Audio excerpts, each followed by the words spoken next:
Welcome to Build with Rob. It is Rob Dyrdek, CEO of the Dyrdek Machine, this wonderful, beautiful place where we systematically fuse art, science, and magic to manufacture amazing lives, amazing businesses, amazing everything.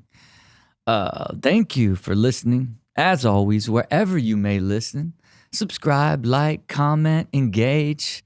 Tell us what you love, what you hate, what you used in your own life to build that high quality, effortless, amazing existence, right? What are we all seeking? We're seeking harmony in the 6 core fundamental systems of life.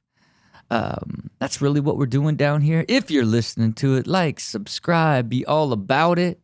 If you'd like to be a guest on this show, you can go to DyrdekMachine.com. If you'd like to participate in our feedback loop, you could join the machinists. You can also do that at DyrdekMachine.com and really take a look at our portfolio, take a look at our thesis, take a look at everything that we're doing, all funnels through DyrdekMachine.com. So I invite you to go check it out. Today's episode, I really want to kind of get into,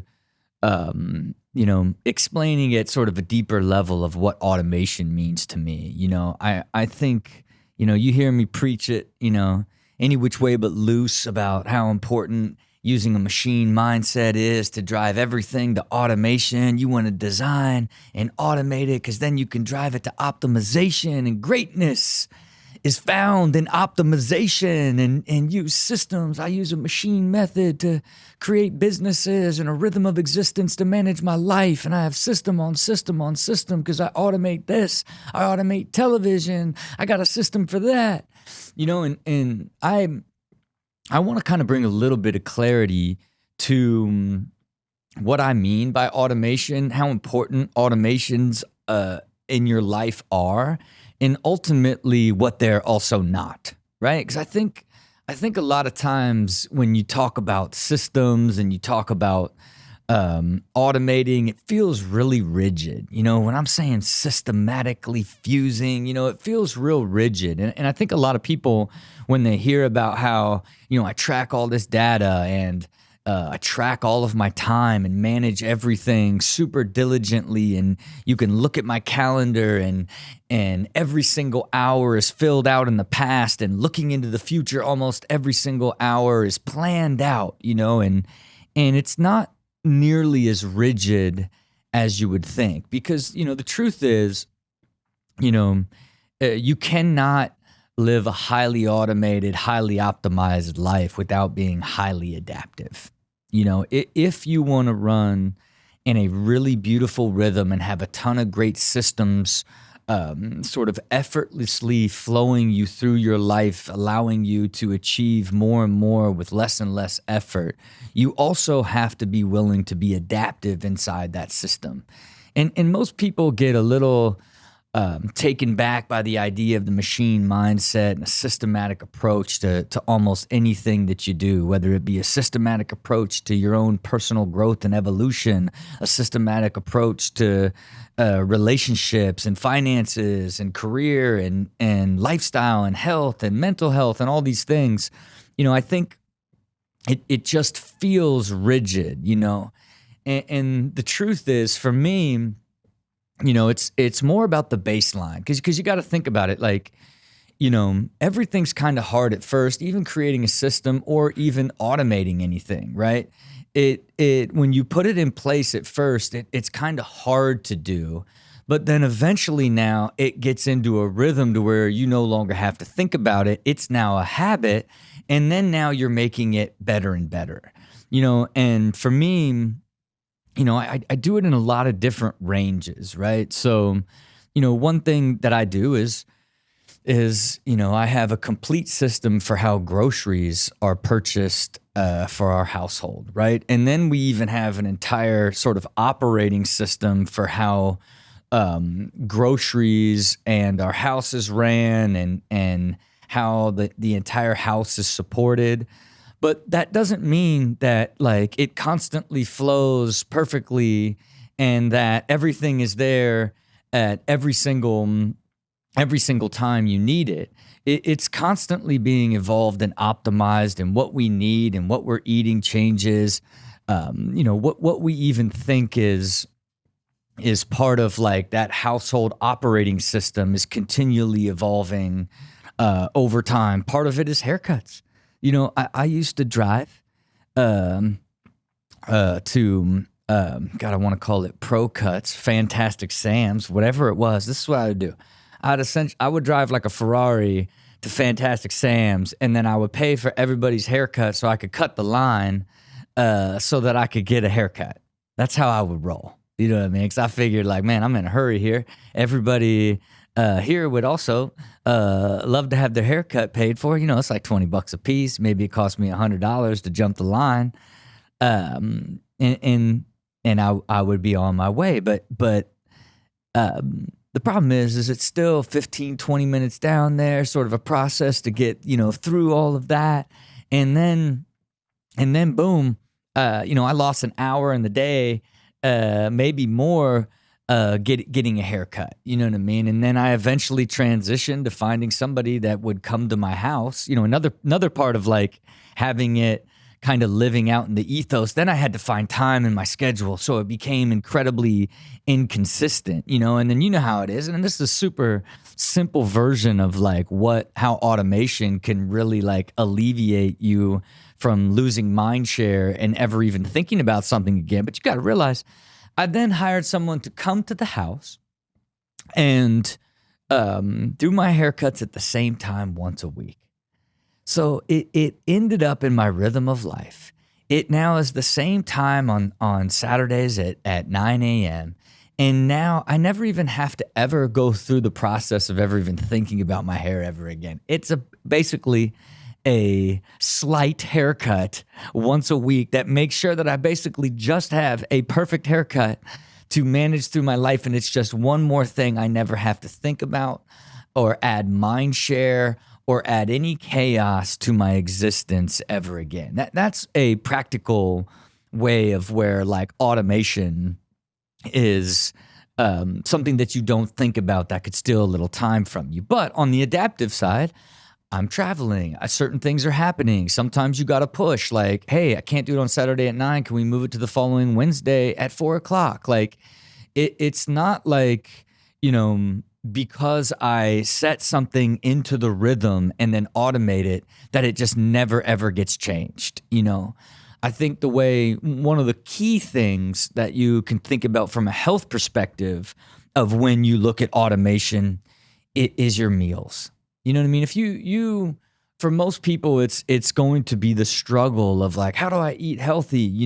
And until you get over the hump of like, where eating healthy is just a way of life. For me at this point, it's like, I've transitioned in the last couple years of just even, looking at food completely differently, having a completely different relationship with food, where it is the idea of, what it can deliver both in a positive and negative way, and in positive and negative way on both sides, right? Because, if you eat terrible, like for any amount of consistency that you're going to pay the price, and that's the negative side. But boy, it feels so great when you eat it. When you're eating bad, oh, you feel so great, and then you get caught, and now it's like, now you're in a cycle again of like, oh, I've got to try extra hard to eat healthy again. But once you break that cycle and get into a rhythm of eating healthy is a way of life, now it's a matter of like, how do you reduce the effort and automate making sure you have healthy meals, right? Because if you don't create some sort of system to make sure that you are getting those healthy meals without thinking about it, then you're constantly using mind share and energy to like, okay, where am I going to go? What am I going to order? Like, what do I have anything in the house that I can make? Now you're dedicating time to being made. And for me, I get meals delivered every single day. And so, even the process of deciding what that meal is, like rather than like, oh, send me a bunch of healthy meals and some I like, some I don't, like I literally narrowed it all the way down to like, I can eat a teriyaki chicken and raw carrots and celery as like my core meal each day, right? Like a lean chicken and carrots and celery for my vegetables, if you will. And I get it delivered to the house 7 days a week, and it is there as a baseline. It's there as a baseline, right? So what I never have to think about when I'm hungry is what I'm going to eat.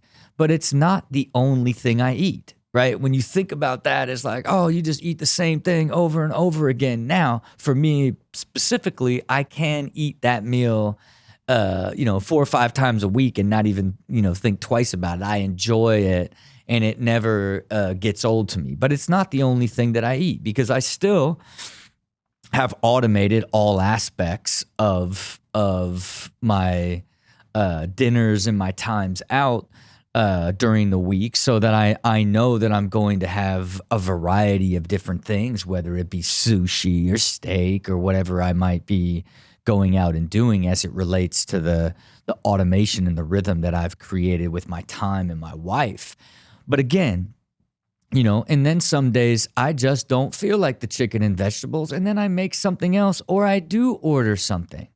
But it's the idea that automation has created this baseline and allows me to be incredibly consistent, but still adaptive inside the system, because you just want to. What automation ultimately is doing is giving you back more mind share, giving you back more energy.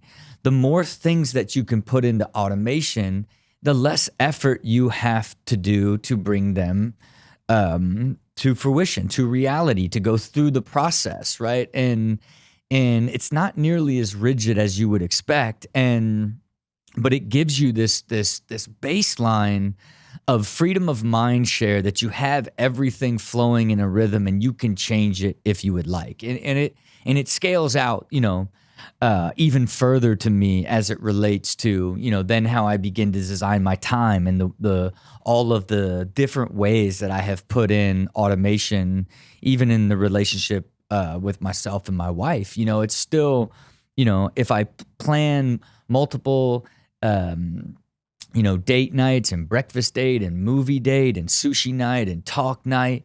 And every single morning I send her an email of everything that I'm doing that day and different little notes of everything. Well, boy, that sounds like a lot. Okay.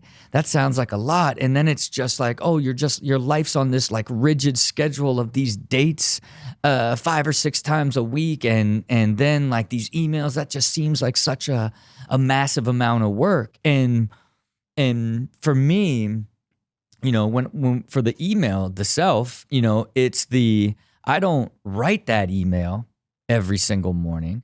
I have my assistant scrape my calendar, put everything in there, and then I have her leave a blank space for my love quote, because I do think I need to personalize it and at least put the effort into finding that love quote. Now, of course, I have a handful of websites that I go to inspire me to sort of do my adapted version of the quotes that I can find online. But it's, rather than type out that entire day into a schedule, it's a cut and paste and send it straight to my wife. It takes me 30 seconds. But what did it do?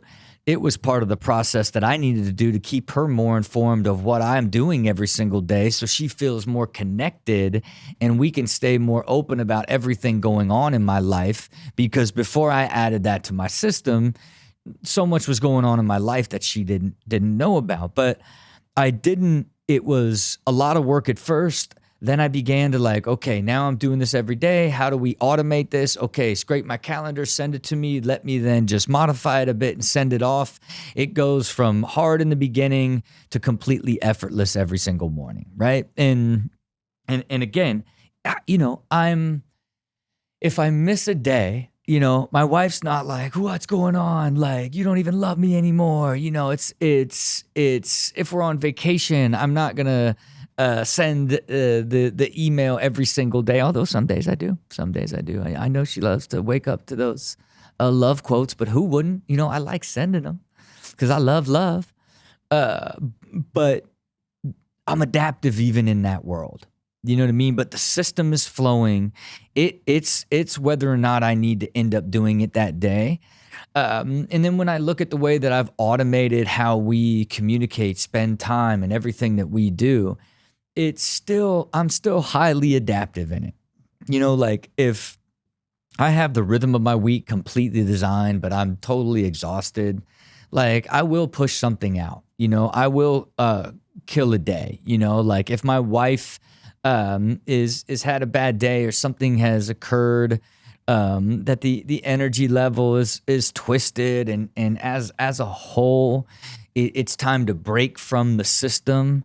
That's really what it's about. It's what automation and these systems allow you to do is you can be highly adaptive inside them. And these that willingness and understanding that you're only using systems and automation to make your existence more intuitive and less effort. And that when you use less effort, you get more energy back and you have more energy to give to the other aspects of your life that you enjoy giving energy to, that you actually get energy out of. Or ultimately continue to get the same high level output that you want and consistency that you need in your life without continually starting over. That's really what living sort of the machine mindset in a design, automate, optimize existence is you're really just using automation to give you back more time and energy and capacity to do the bigger and better things that can push your life forward, or the things that you enjoy doing more, And I want to continue to push it on everybody, right? Because it's essential to building a harmonious, high quality existence, right? Especially a high performance, high quality existence. That's, but you have to understand that it's way less rigid than feeling like, oh, I got to do it on exactly this time at exactly this moment. It's you want to be able to build a life where so many things are being done with intention in the right time blocks, in the time that you allotted.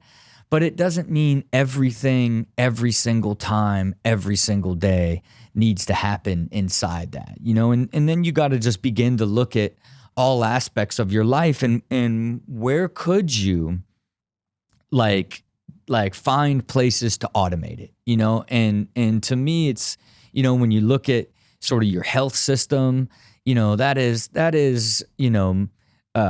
designing the time so that you can meditate, so that you can be in the gym, you know what I mean? And if you can eventually afford to hire a trainer, now you have an expert that can sort of automate and evolve and grow your training programs to help you achieve your health goals, right? Like designing the time and systematizing the way that you approach your diet, your sleep, how you take care of yourself, your workouts, your meditation.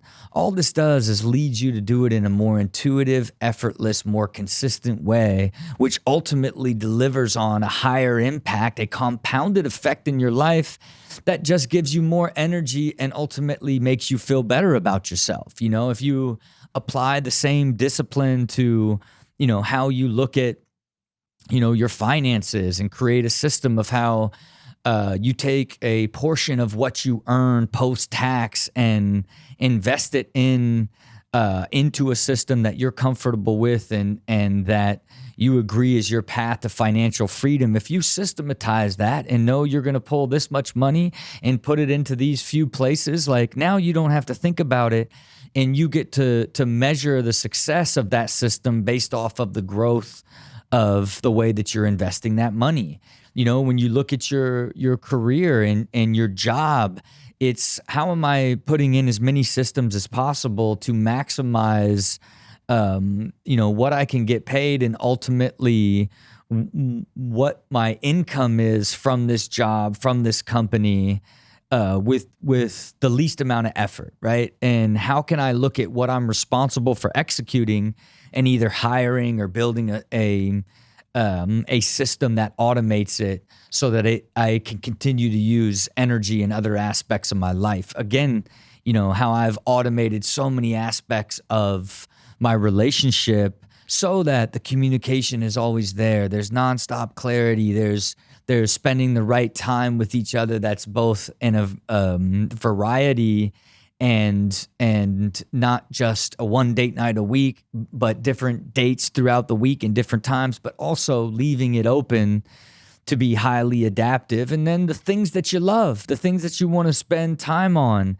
like making sure that, you know, whether you love fishing or love golfing, or like creating and systematizing, you know, a consistent rate by which you practice or go and do those things that you love to do, that are the things that you are where you use your spare time, your leisure time. You know, all of these things connect together, and you only have a certain amount of time, energy, and capacity to spend on all of them. So it's essential that you automate as much of this as possible, because once it's automated, then you can begin to make it better and better and better. And that's really when your life really evolves and gets to a much higher level of quality and harmonious state, as I like to say, is when you've added that automation into all aspects of your existence,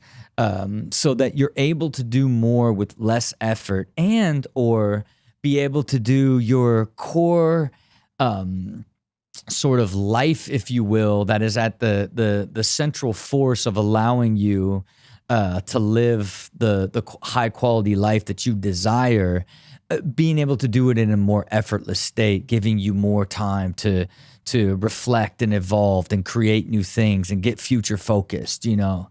And all of this, you know, always ties back, you know, to that core idea that you are mastering time, energy, and capacity, that you still are using automation to give you back more energy and allow you to do more, you know. And don't for a second think that when you think with a machine mindset that you are all of a sudden like a robot and nothing else can happen. Like, oh, this is the schedule, I can't change it, this is what it is. Because guess what?